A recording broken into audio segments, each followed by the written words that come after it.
عیدگاہ ماں غریباں کوئے تو، عیدگاہ ماں غریباں کوئے تو، اے حلال عید ماں ابروئے تو. کہتے ہماری عیدگاہ تو تیری گلی ہے اور ہماری عید کا چاند تیرے ابرو ہی تو ہیں.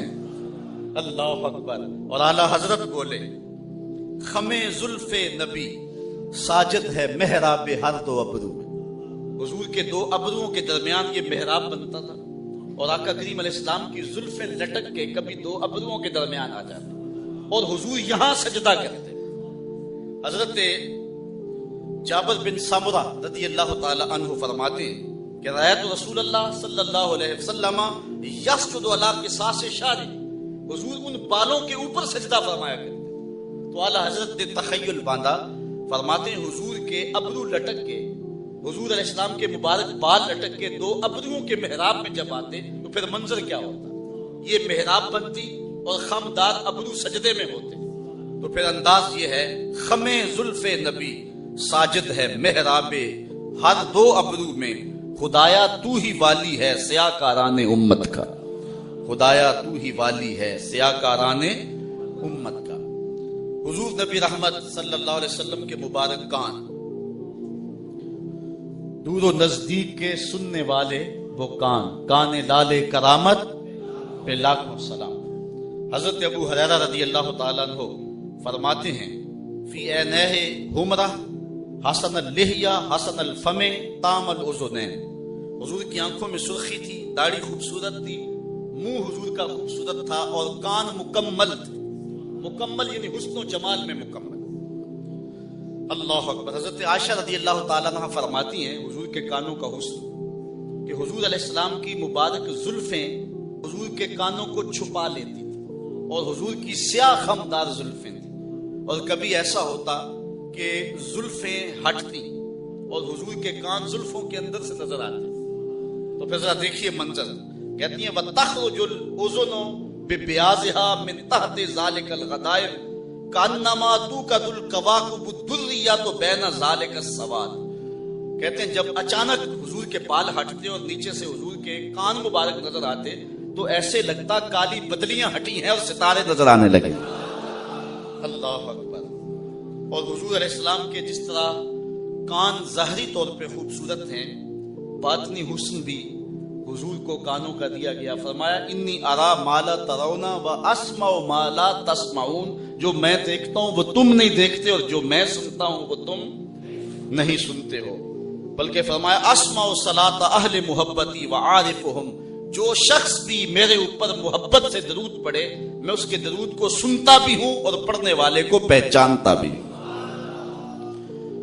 حضرت میمونہ رضی اللہ تعالیٰ عنہ فرماتی ہیں کہ ایک دن تہجد کا وقت تھا، حضور علیہ السلام میرے ہاں موجود تھے، وضو کرنے کے لیے تشریف لے گئے تو اچانک حضور علیہ السلام نے فرمایا لبیکا لبیکا لبیکا نصرتا نصرتا نصرتا. تیری مدد ہو گئی، میں آ گیا، میں حاضر ہوں. یہ حضور نے تین بار فرمایا. حضرت میمونہ فرماتی ہیں فلما خرج رسول اللہ صلی اللہ علیہ وسلم قلت یا رسول اللہ صلی اللہ علیہ وسلم سمیتک تقول فی متوضئک لبیک ثلاثا ونصرت ثلاثا تکلم انسانا فهل کان معک احد فقال هذا راجز یستصرخنی. کہا حضور آپ وضو خانے میں گئے ہیں اور آپ نے 3 مرتبہ کہا لبئی، 3 مرتبہ کہا نصرت. وہاں کوئی شخص تھا جس سے آپ بات کر رہے تھے؟ تو حضور نے فرمایا کہ بنو خزاعہ کا راجز مجھ کو پکار رہا تھا. اصل واقعہ اس طرح ہوا، آپ جانتے صلح حدیبیہ کے موقع پہ حضور علیہ السلام نے ایک معاہدہ کیا تھا اہل مکہ کے ساتھ. عرب میں قبائل 2 طرح کے ہوتے تھے، ایک اصیل ہوتے اور ایک ان کے حلیف ہوتے. جو بڑے قبائل ہوتے وہ خود لڑائی کرتے اور خود اپنے معاہدے کرتے، اور جو چھوٹے قبائل ہوتے تھے وہ ان کے ساتھ شامل ہو جایا کرتے تھے. تو بنو خزاعہ شامل ہو گئے حضور کے ساتھ اور بنو بکر شامل ہو گئے قریش کے ساتھ. اب جو اصیل قبائل ہوتے ان کے اوپر لازم ہوتا کہ اپنے حلیفوں کا دفاع کریں، اور جو حلیف ہوتے وہ اپنے اصیل قبائل کے ساتھ جو ہے وہ مل کے جنگوں میں شامل ہوتے اور ان کی مدد کرتے. اب حضور نے بنو خزاعہ کے ساتھ جو ہے وہ معاہدہ کر لیا. قریش کا معاہدہ ہو گیا جو ہے وہ بنو بکر کے ساتھ، لازمی طور پہ یہ آپس میں مخالف قبائل تھے. اب حضور کا معاہدہ بنو خزاع کا معاہدہ ہے، قریش کا معاہدہ بنو بکر کا معاہدہ ہے. اب قریش جو ہے وہ کچھ نہیں کر سکتے تھے، بنو خزاع کو تنگ نہیں کر سکتے، اگر کریں گے تو پھر یہ سیدھا سیدھا معاہدہ توڑنے والی بات ہوگی. بنو بکر کا اور بنو خزاع کا آپس میں ٹکراؤ تھا. ایک دن سحری کے وقت رات کے اندھیرے میں قریش کو ہمراہ لے کر کے بنو بکر نے بنو خزاع کی بستیوں پر دھاوا بول دیا اور انہوں نے بنو خزاع کے بڑے بندے قتل کر دیے، ان کی عورتیں کاٹ دی. اور بنو خزاع کے خلاف اس لڑائی میں قریش شامل ہوئے بنو بکر کے ساتھ. لیکن بنو خزاع کے لوگوں نے دیکھ لیا کہ قریش بھی بنو بکر کی پشت پہ ہیں اور ہمارے ساتھ جو ظلم ڈایا ہے، یہ غضب توڑا ہے، یہ قریش نے توڑا ہے. ورنہ بنو بکر کو یہ جرأت نہیں ہو سکتی تھی کہ ہمارے خلاف جو ہے وہ اٹھ کر کے ہماری بستیوں میں آ کے ہمارا قتل عام کیا جائے. تو بنو خزاع کا راجز، اس کا نام تھا عمر بن سالم خزائی، وہ مکہ المکرمہ چلا گیا اور حرم کے سین میں کھڑا ہو گیا اور مدینے کی طرف منہ کر کے حضور کو فریاد کی کہ ہمارا معاہدہ آپ کے ساتھ ہے اور ہم آپ کے حلیف اور ہمارے اوپر یہ شب خون مارا جا رہا ہے. یہ وقت تھا تہجد کا اور حضور ادھر وضو کر رہے تھے. ادھر بنو خزاع کے راجز عمر بن سالم خزائی نے چیخ ماری اور پکارا. حضور نے مدینے سے کہا میں آ گیا، تیری مدد کے لیے پہنچ گیا. اور فتح مکہ پھر ہوا ہے اور حضور علیہ الصلوۃ والسلام نے پھر 10,000 کا لشکر لے کر کے جو ہے وہ مکے آئے ہیں. یہ قریش نے معاہدہ توڑا تھا بنو خزاع کے ساتھ ظلم کر کے. تو حضور علیہ السلام کی سماعت کا عالم یہ ہے کہ مکے سے ایک حلیف پکار رہا ہے تو حضور مدینے سے سن رہے ہیں. اچھا یہاں غور کرنا ہوگا، وہ حلیف ابھی مسلمان نہیں ہوئے تھے، تو جو غیر مسلم بھی ہوں لیکن معاہدہ حضور سے ہو گیا، حلیف حضور کے ہیں، تو وہ پکارے تو حضور مدینے میں سنیں. تو اگر امتی پکارے تو نبی پھر نہیں سنے گا. بندہ مٹ نہ جائے آقا پہ تو وہ بندہ کیا ہے، بے خبر ہو جو غلاموں سے وہ آقا کیا ہے. دور طیبہ سے جب بھی میں تڑپا کبھی، ان کو حالات کی سب خبر ہو گئے. حضور کی پیشانی کے بارے میں فرمایا حضرت ہند بن ابی حالہ نے، کان رسول اللہ صلی اللہ علیہ وسلم واسع الجبین، حضور کی پیشانی جو ہے وہ کشادہ تھی. حضرت ابو ہریرہ فرماتے ہیں کان رسول اللہ مفاد الجبین، حضور کی پیشانی کشادہ تھی. اور ایک روایت میں کان رسول اللہ اجل الجبین اذا طالع جبینہ من بین الشعر او طالع من فلک الشعر او عند اللیل او طالع بوجهه علی الناس ترى جبینہ کانہ السراج المتوقد یتلالع او کانوا یقولون هو صلی اللہ علیہ وسلم. حضرت ابو ہریرہ فرماتے ہیں کہ حضور کی پیشانی اتنی اجلی تھی کہ کبھی بال ہٹتے یا حضور کسی مجلس میں تشریف لاتے یا دور سے حضور نظر آتے، پیشانی کی چمک دیکھ کے لوگ کہتے وہ رسول اللہ آ گئے. اللہ اکبر. ام المومنین سیدہ عائشہ کہتی ہیں کہ ایک دن میں چرخہ کاٹ رہی تھی اور آقا کریم علیہ السلام اپنے نالین کو خود پیبند لگا رہے تھے.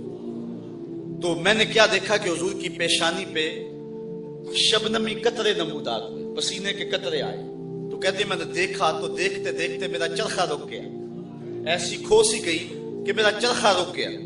تو جب میرا چرخہ رکا تو حضور علیہ السلام نے فرمایا مالک یا عائشہ، عائشہ کیا ہو گیا، یہ تم کام کیوں چھوڑ دیا؟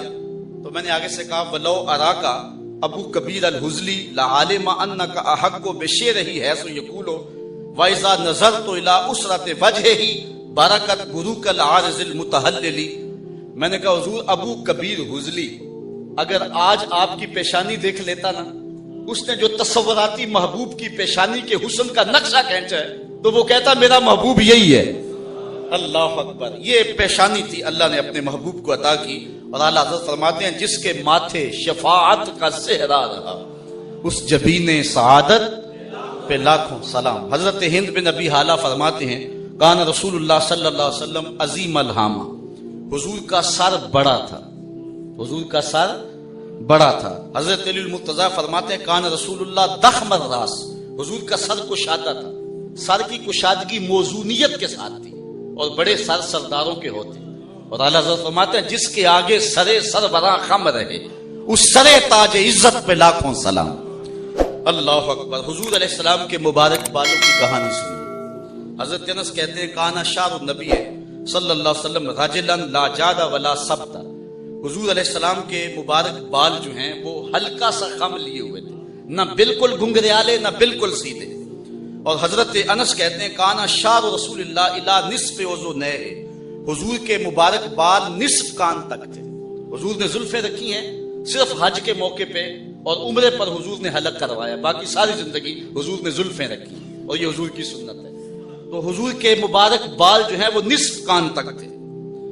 اور ایک روایت میں آتا ہے کہ عظیم الجمہ الی شہمت اذنیہ، کانوں کی لوؤں تک تھے۔ اور ایک روایت میں آتا ہے لہو شعر یضرب منکبیہ، حضور کے مبارک بال کندھوں کا بوسہ لیا کرتے تھے۔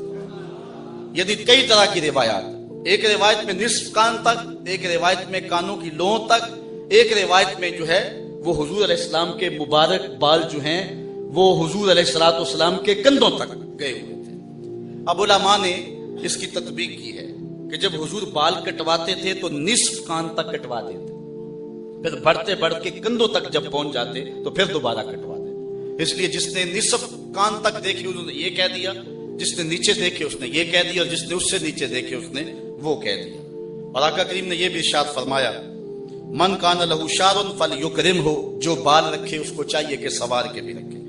یکسر دہن راسہ وتسریہ لحیتہ، حضور علیہ السلام اپنے سر کو تیل زیادہ لگایا کرتے تھے اور اپنی داڑھی مبارک کو جو ہے وہ سیدھا رکھا کرتے تھے۔ کبھی حضور حجامت کرواتے تو لوگوں کے بخت جاگ جاتے۔ حضرت انس سے ایک روایت سنی، کہتے ہیں کہ ایک دن حضور نے حجامت کرائی، حج کا موقع تھا۔ ثم دعا بالحلاق، حضور علیہ السلام نے جو ہے وہ حجام کو بلایا، وناول الحالق شقہ الایمن، حضور نے اپنی دائیں جانب حلاق کے آگے کی، فحلقہ، تو اس نے آپ کے بال مبارک کاٹ دیے۔ ثم دعا ابا طلحہ الانصاری، پھر حضرت ابو طلحہ انصاری کو بلایا، فآتاہ، اور ان کو وہ بال عطا کر دی۔ ثم ناول شقہ الایسر، پھر اپنی بائیں جانب حجام کے آگے کی، فقال اہلک، اور فرمایا اب یہاں سے بال کاٹو۔ فحلقہ، اس نے بال کاٹے، فآتاہ ابا طلحہ، وہ بال بھی حضرت ابو طلحہ انصاری کو دے دیے۔ فقال اقسمہ بین الناس، پھر فرمایا اے ابو طلحہ یہ بال لوگوں میں بانٹ دو۔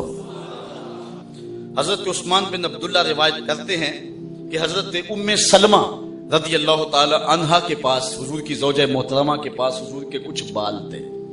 مدینے میں جب کوئی بیمار ہو جاتا تو وہ لے کر کے ان کے پاس آ جاتے، تو وہ ڈبیا سے بال نکالتی اور پانی کے گلاس کے اندر اس کو فخدخدتہ لہ تشرب فیہ مریض، تو وہ ان بالوں کو اس پانی کے گلاس کے اندر حرکت دیتی، اور جب حضور کے مبارک منہ نور کی برکت اس پانی میں آ جاتی تو مریض کو دے دیتی، اللہ شفا عطا فرماتے۔ حضرت ثابت بنانی فرماتے ہیں کہ حضرت انس کا جب آخری وقت آیا تو انہوں نے مجھے نصیحت کی کہ میرے پاس کچھ حضور کے مبارک منہ نور ہیں، جب میں فوت ہو جاؤں اور مجھے کفن اور غسل دیا جا چکے، مجھے لحد میں اتارو تو یہ بال میری زبان کے نیچے رکھ دینا۔ اللہ اکبر۔ یہ بال اتنے بابرکت بال ہیں کہ اس کی برکات زمانے نے دیکھی ہیں۔ میں صرف ایک واقعہ بیان کر کے اپنے موضوع کو سمیٹ لیتا ہوں، اور یقیناً حضور کے بالوں کی برکت، منہ انور کا معجزہ آپ کے سامنے آئے گا۔ صحابہ میں ایک نام ایسا ہے جن کو کبھی زندگی میں کوئی شکست نہیں ہوئی، اور وہ نام ہے حضرت خالد بن ولید کا۔ چونکہ انہیں سیف اللہ کہا گیا، اور اللہ کی تلوار کو کون شکست دے سکتا ہے، بلکہ حضرت خالد بن ولید کی آرزو تھی کہ میں راہ حق میں شہید کیا جاؤں، لیکن یہ آرزو ان کی پوری نہیں ہو سکی، اور وہ بستر پہ اپنی طبی موت فوت ہوئے، اس لیے کہ اللہ کی تلوار کو کون توڑ سکتا تھا۔ تو حضرت خالد بن ولید جس جنگ میں بھی گئے ہیں انہیں کامیابی ہوئی۔ ایک مرتبہ حضرت خالد بن ولید پر مشکل آ گئی، جبلہ بن اہم کے مقابلے میں حضرت خالد بن ولید نکلے، اور وہ ایک کثیر لشکر لے کر کے آپ کے مقابلے میں آ گیا۔ حضرت رافع بن عمر تائی وہ بھی آپ کے ساتھی تھے، آپ کے نائب کمانڈر تھے، تو انہوں نے کہا کہ لگتا ہے آج قضا آ گئی، جو حالات ہیں مسلمان پسپا ہونے لگے، اور یہ پہلی بار ایسا ہوا تھا کہ خالد بن ولید کی قیادت میں لڑی ہوئی کوئی جنگ اس میں پسپائی ہو رہی ہے. تو حضرت عمر بن رافع الطائی نے کہا کہ لگتا ہے قضا آ گئی ہے. تو حضرت خالد بن ولید نے کہا کہ مجھے بھی ایسا ہی لگتا ہے کہ کوئی مشکل بن گئی ہے. ادھر یہ پسپا ہو رہے ہیں، ادھر حضرت ابو عبیدہ کو حضور مدینے میں خواب میں ملے اور کہا تم یہاں بیٹھے ہوئے ہو، اللہ کے شیر پہ مشکل بنی ہوئی ہے. بس رات کے موقع پہ حضرت ابو عبیدہ نے اعلان کروا دیا، کہا جلدی تیار ہوئے مجاہد، حضرت خالد بن ولید کی مدد کو پہنچنا ہے. ایک دم قافلہ تیار ہو گیا. وہ تو ہر وقت تیار رہتے تھے، مجاہد نبی کے راستے کے، حق کی راہوں کے مسافر. یہ لشکر تیار ہو کے حضرت ابو عبیدہ کی قیادت کے اندر جب نکلا تو راستے کے اندر انہوں نے ایک منظر دیکھا کہ لشکر سے تھوڑا سا ہٹ کر کے ایک نقاب پوش سوار بھی ساتھ ساتھ چلتا جا رہا ہے. تو حضرت ابو عبیدہ نے اپنے جاسوس سے کہا کہ جاؤ اس کو دیکھو یہ کون ہے، اور کچھ لوگ لے جاؤ اور اس کو پکڑ کے لے آؤ. جب لوگ ان کے قریب گئے تو انہوں نے کہا کہ میرے قریب نہ آنا، میں حضرت خالد بن ولید کی بیوی ام تمیم ہوں. تو کہا کہ تم رات کے موقع پہ لشکر کے ساتھ اس مشکل حالت میں کیوں جا رہی؟ تو انہوں نے کہا کہ جب حضرت ابو عبیدہ نے اعلان کروایا نا کہ جنگ کے لیے نکلو، حضرت خالد بن ولید پہ مشکل آئی ہوئی ہے، تو میں پریشان ہو گئی کہ اللہ کے اس شیر پر کبھی مشکل آئی تو نہیں تھی، تو کیا ہوا؟ تو میں نے جب غور کیا تو ان کی ٹوپی گھر رہ گئی ہے جس میں حضور کے بوئے مبارک سیے ہوئے ہیں، اور جب بھی وہ جنگ پہ جاتے ہیں تو وہ ٹوپی نہیں بھولتے. تو آج وہ میں نے غور کیا کہ ان پہ مشکل کیوں آئی ہے، تو میں نے غور کیا تو ٹوپی گھر پڑی ہوئی ہے، میں ان کو ان کی امانت دینے جا رہی ہوں. یہ لشکر جب پہنچا ادھر حضرت خالد بن ولید نے جبیلہ بن اہم کے مقابلے کے اندر محاذ کو سنبھالا ہوا تھا کہ اچانک 2-3 سوار آگے بڑھے اور جدھر وہ جاتے ہیں دشمن کو دھکیلتے چلے جاتے ہیں. حضرت خالد بن ولید نے دیکھا کہ ایک نقاب پوش سوار بھی ان سواروں میں ہے. تو آپ نے اپنے گھوڑے کو ایڑ لگائی اور آگے بڑھ کے کہا اے نقاب پوش تو کون ہے؟ تیری تلوار کے آگے کوئی ٹھہرتا ہی نہیں ہے. تو اس نے تھوڑا سا پردہ سرکایا، کہا مجھے پہچانتے نہیں؟ آنا زوجتو کا ام تمیم، میں تمہاری بیوی ام تمیم ہوں، اور تم حضور کے بالوں والی ٹوپی بھول آئے تھے، تمہیں دینے آئی ہوں. اور پھر آگے بڑھ کے ان کو ٹوپی دی. حضرت خالد بن ولید نے ٹوپی سر پہ رکھی، اللہ نے اسی دن فتح عطا فرما دی. اللہ اکبر. سنو حضور کے بالوں کی کہانی. ایک دن حضور نے غسل کر کے اپنے بالوں میں سے ایک بال الگ کیا اور فرمایا من ازا شارۃ من شاری فالجنۃ علیہ حرام. جس نے میرے بالوں میں سے ایک بال کی اذیت دی، ایک بال کی توہین کی، ایک موئے نور کی جو ہے وہ توہین کی، فرمایا اس کے اوپر جنت حرام ہے. اللہ اکبر. اللہ کے محبوب علیہ الصلوۃ والسلام کا حلیہ یہ ایک ایسا عنوان ہے کہ برسوں بھی بیان کریں تو اس عنوان کا حق ادا نہ ہو. لیکن میں نہیں سمجھتا کہ میں اپنی بات کو مکمل کروں جب تک اس خاتون کی کہانی نہ سناؤں جس نے حضور کا حلیہ بیان کیا اور حد کر دی. اللہ اکبر. یہ ایک خاتون ہے بنو خزاعہ کی، عاتقہ بنت خلف بن مابد بن ربیعہ، جسے ام مابد کہتے ہیں. موسم ہے ہجرت کا، حضور اس کے گھر کے قریب سے گزرے اور کہا کچھ کھانے کے لیے ہے. اس نے کہا کہ اس وقت ہمارے پاس کچھ نہیں ہے. لو کان عندنا ما آوزکم الکرا، ہم وہ لوگ ہیں اگر ہمارے گھر میں مہمان آ جائے تو ہم فخر سمجھتے ہیں، لیکن آج اتفاق یہ ہے مہمان بھی اتنے سونے آئے اور ہمارے گھر میں کھانے کے لیے کچھ ہے بھی نہیں. ایک جانب ایک بکری بندھی تھی لاغر سی، فرمایا اگر تم کہو تو اس کا دودھ دھو لیں. اس نے کہا اس کی کھیری میں دودھ کہاں، اس کی ہڈیوں میں گودا بھی نہیں ہے، اگر یہ چلنے کے قابل ہوتی تو ریوڑ کے ساتھ نہ جاتی. حضور نے فرمایا اگر تم کہو تو ہم دودھ دھو لیں. اس نے کہا مجھے کیا اعتراض ہو سکتا. حضرت ابو بکر صدیق نے آگے بڑھ کے بکری کو کھولا. حضور نے اپنا دست برکت اس بکری کی پشت پہ رکھا، اس نے جھرجری لی، ٹانگیں چوڑی کر دی اور اس کی کھیری میں دودھ اتر آیا. آقا کریم نے فرمایا گھر کے برتن لاؤ. ام مابد نے چھوٹا سا برتن پیش کیا. ظاہر ہے بکری کا دودھ کتنا ہوتا ہے. راوی کہتا ہے جب حضور نے دودھ دوہا تو جھاگ اٹھنے لگے. پھر دوسرا برتن، تیسرا برتن، چوتھا برتن، حتیٰ کہ ام مابد کے گھر کی تھالیاں بھی دودھ سے بھر گئی. حضور نے پیا، حضور کے ساتھیوں نے پیا، ام مابد نے پیا، اس کے بچے نے پیا. حضور نے برکت کی دعا دی، چلے گئے. ام مابد کو حضور کا نام پوچھنا یاد نہ رہا. اللہ اکبر. لیکن وہ حضور کے جمال میں کھو گئی. شام کو ابو معبد ام معبد کا شوہر جب بکریوں کا ریوڑ لے کر کے آیا نا تو اس نے کچی کلی پہ نور برستے دیکھا. چند لمحوں کے لیے ٹھہرے تھے تم جس پیڑ کے نیچے, سنا ہے آج تک اس پیڑ کا سایہ مہکتا. ابو معبد نے دیکھا تو کہا آج ہمارے گھر میں اجالے کیسے؟ تو ام معبد نے کہا ہمارے گھر میں آج ایک مبارک شخص آیا تھا. حضور کا نام تو پوچھنا یاد نہیں رہا لیکن اپنے طور پہ نام رکھ لیا مبارک. ابو معبد نے کہا وہ مبارک کیسا تھا؟ تو ام معبد حضور کا حلیہ بیان کرنے لگی. اللہ اکبر. اس نے کہا فقالت رأیت رجلا ظاہر الوزار حسن الخلق ملیح الوجه لم تعبه سجلا ولم تزر به سالا قسیم وسیم وفی عینیہ داج وفی اشفارہ وطف وفی صوتہ سہل احول اکحل ازج اکرن فی عنقہ سطع وفی لحیتہ کساسا اذا صمت فعلیہ الوقار واذا تکلم سما وعلاه البہاء حلو المنطق فصل لا نظر ولا حذر کأن منطقہ خضرات نظم یتحدرن ابہى الناس واجملہ من بعید واحسنہ من قریب ربعۃ لا تشنعہ عین من طول ولا تقتحمہ عین من قصر غصن بین غصنین فهو انظر الثلاثۃ منظرا واحسنہم قدرا. یہ حدیث تو بہت لمبی ہے اور ایک ایک لفظ جو ہے وہ دامن کھینچ رہا ہے, لیکن میں اس حدیث کے صرف 2 لفظ آپ کے سامنے رکھوں گا جو ام معبد نے حضور کا نقشہ کھینچا. اس نے کہا خوبصورت تھا, ملیح الوجہ تھا, حسن نمکین تھا, رنگ گورا تھا, قد اونچا تھا. اللہ اکبر. لیکن 2 لفظ سنیے. اس نے کہا ابہى الناس واجملہ من بعید واحسنہ من قریب. میرے شوہر میں کیا بتاؤں کہ وہ مبارک کیسا تھا. جب دور سے چلا آ رہا تھا تو سونا لگتا تھا, قریب آ گیا تو اور سونا لگتا تھا. ذرا غور کیجیے اس کے ایک ایک جملے میں.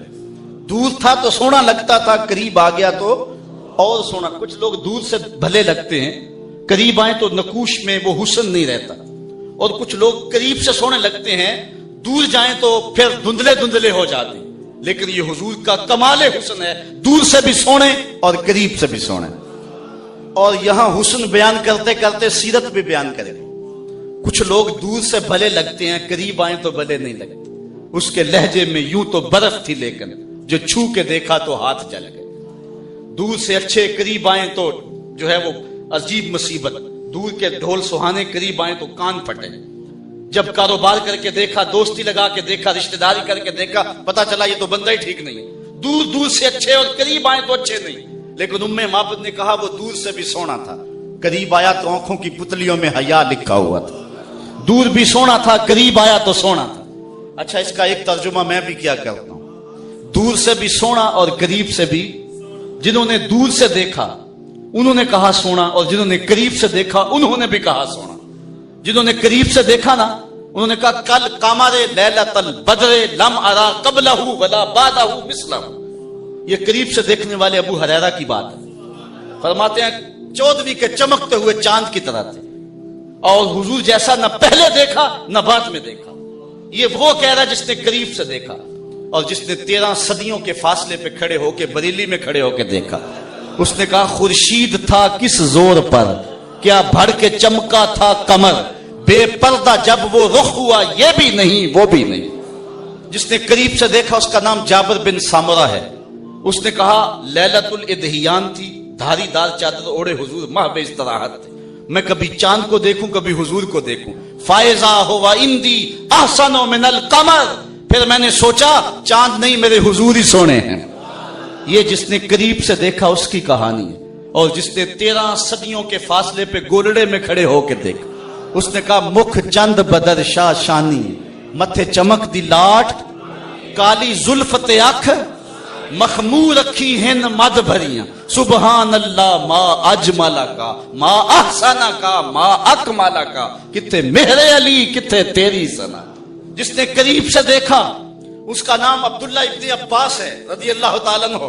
پاس کھڑے ہو کے دیکھا, گھر میں بیٹھ کے دیکھا. کیا فرمانے لگے, کان رسول اللہ صلی اللہ علیہ وسلم افلج الثنیتین اذا تکلم کالنور یخرج من بین ثنایاہ کیا پوچھتے ہو؟ حضور کے سامنے والے دانتوں میں ہلکا سا فاصلہ تھا، جب بات کرتے تھے نور کی کرنیں چھن چھن کے نکلتی تھی۔ یہ اس شخص کی کہانی ہے، یہ اس شخص کی بات ہے جس نے قریب سے دیکھا اور جس نے 14 صدیوں کے فاصلے پہ لاہور میں کھڑے ہو کے دیکھا۔ اس نے کہا تو اجے میرا یار نہیں ڈٹھا، جنوں ویکھ کے چن شرم آوے، ادھی راتی دن چڑھ جاوے، جیو رخ تو نقاب اٹھاوے، تے جیو نکلے سیر کرن نو سارا گلشن سیس نواوے، اتے دھرتی لف لف جاوے، جے ہاتھ پھلاں وچ رکھدا ہاتھ پھلاں تو ود جاوے، نین نشیلے مست رسیلے وچ سونا کجل سہاوے، اکھ اگڑے تے انج پیا جاپے جویں میں خانہ کھل جاوے، تے جے کھولے پیچ زلف دا اتے راہی راہ پل جاوے، توبہ توبہ حسن سجن دا چال نہ چلی جاوے، بجلی ڈردی لشک نہ مارے متا بے ادبی ہو جاوے، علم خدا نے اینا دتا عقلاں وچ نہ آوے، عقل خدا نے اینی دتی علماں وچ نہ آوے، کی اعجاز نظر وچ او دی جو آوے وک جاوے، خلق او دے نے مو لئی دنیا کوئی ودلائی جان بچاوے، آزم ایڈا سونا ماہی سنو کدرے نظر نہ آوے، وَأَجْمَلَهُ مِن بَعِيدٍ وَأَحْسَنَهُ مِن قَرِيبٍ۔ کہا میرے شوہر میں کیا بتاؤں، دور تھا پھر بھی سونا لگتا تھا، نیڑے آ گیا پھر بھی سونا ہی لگتا۔ ابو معبد کو بڑا افسوس ہوا کہ میں دور ہی نہیں تھا، قریبی پہاڑوں میں تھا، تم نے مجھے بھی بلا لیا ہوتا، میں بھی مبارک کی دید کر لیتا۔ اچھا اب میں دور نہیں جایا کروں گا، جب کبھی مبارک آئے تو مجھے ضرور بلانا۔ ابو معبد بکریوں کا ریوڑ لے کے شام کو آتا ہے، معبد کھانا دینے آتی ہے، ابو معبد کہتا ہے کھانا بعد میں کھائیں گے، پہلے مبارک کی باتیں سنو۔ روزانہ شام کے وقت ان کے گھر میں مبارک کی باتیں ہوتی، لہجے کو سادہ کر لوں تو ترتیب یوں ہوگی، روزانہ شام کو ان کے گھر میں محفل میلاد ہوتی، کبھی وہ بچہ بھی بولتا ہے درمیان سے امی کیسے مبارک نے ہاتھ رکھا تھا بکری پہ۔ اچھا ایک دن معبد کو سودا سلف کی ضرورت پڑی تو وہ چلتی چلتی مدینے جا پہنچی، بازار میں سودا خرید رہے تھے کہ حضرت ابو بکر صدیق گزرے، بچے کی نظر پڑ گئی، جب حضرت ابو بکر صدیق کو دیکھا تو بچہ چیخ اٹھا، یا امہ انا ھذا الرجل الذی کان مع المبارک، امی جو اس دن مبارک کے ساتھ نہیں تھا آدمی یہ جا رہا ہے۔ انہوں نے سودا چھوڑا اور حضرت ابو بکر صدیق کے پیچھے، کہا تم تو مل گئے ہو، مبارک کدھر ہے؟ اچھا نام تو خود ہی رکھا ہوا تھا، حضرت ابو بکر نے فرمایا کون سا مبارک؟ کہا وہی جس نے بکری کی پشت پہ ہاتھ رکھا تھا۔ آپ سمجھ گئے، کہا آؤ تمہیں مبارک کے ڈیرے پہ لے چلو۔ حضور مسجد نبوی کے صحن میں تھے، جب حضور کو دیکھا تو بچہ پھر چیخا، امی وہ دیکھو مبارک بیٹا۔ حضور کی خدمت میں حاضر ہوئے اور ایمان کی دولت نصیب ہوئی، واپس پلٹے، شام کا موقع آیا، ماں کہنے لگی پتر تو نہیں بتانا، میں تیرے باپ کو بتاؤں، ساری کہانی میں سناؤں گی۔ بیٹا کہتا ہے مبارک کے ساتھی کو تو پہلے میں دیکھا تھا، اس لیے پہلے میں بتاؤں گا۔ یہ بحث کر رہے تھے کہ ابو معبد آ گیا، وہ چاہتی ہے میں بتاؤں، بیٹا کہتا ہے میں بتاؤں، لیکن ابو معبد کہتا ہے آج تمہارے چہرے پھر چمک رہے ہیں، مبارک پھر آیا تھا؟ انہوں نے کہا مبارک تو نہیں آیا، ہم مبارک کا ڈیرا دیکھ آئے ہیں۔ کہا کہاں رہتا ہے؟ کہا جسے دنیا محمد کہتی ہے وہی تو مبارک ہے۔ اللہ اکبر کہتے ابو معبد بھی گیا اور جا کے حضور کے قدموں میں بیٹھ گیا اور سعادتیں پا گیا، تیری تک کے ادامہ میں مرید ہو گئی۔ وہ بکری معبد کے پاس کب تک زندہ رہی؟